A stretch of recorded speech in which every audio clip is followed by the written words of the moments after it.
Hello friends, and welcome to our devotion. We've been looking at rest and how to find productive fruitfulness in the middle of being restful, because that's what Jesus promised us. He said the Sabbath was made for man, and the Sabbath was blessed and made holy by God. I want to look at what Jesus did, because when we learn and model our lives on Jesus, we find the rest that he had, and this is what he wants. He wants us to enter into his rest. So there was a rest that Jesus found. He ceased from his own works and he did the works of his Father. So I want to investigate those works of rest, that they become the source of our standing and our reputation before God.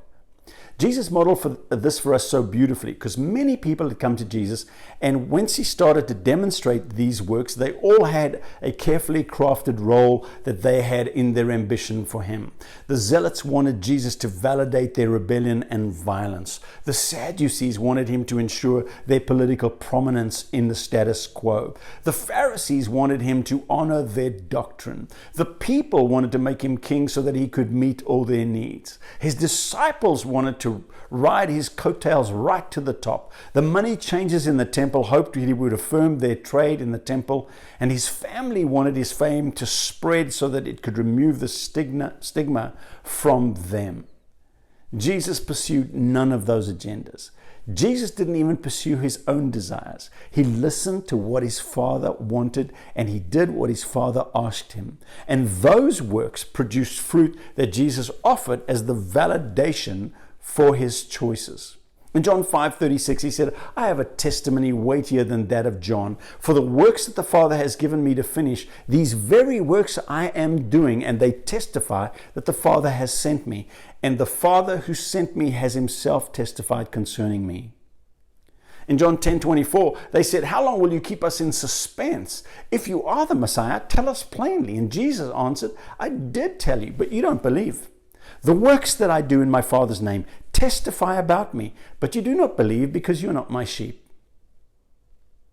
Jesus promised us, in that day you'll ask in my name. I'm not saying I'll ask the Father on your behalf. No, the Father himself loves you because you've loved me and you've believed that I came from God. Now I came from the Father and entered the world, and now I'm leading the world and going back to the Father. I tell you a secret. Jesus wants to demonstrate and testify through you that he sent you. He wants you to rest from your own wisdom, your own strength, your own effort, but to quietly and calmly get on with doing what he whispers for you to do.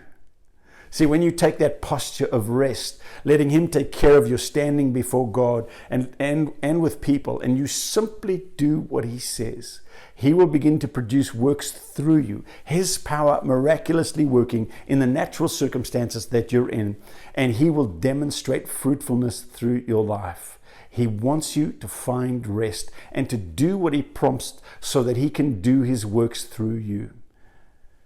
Until there is going to be a long line of evidences, works that testify about you and your standing with him.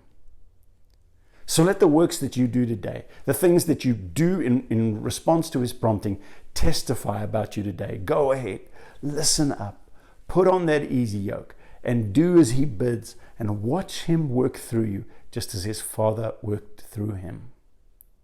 We miss you.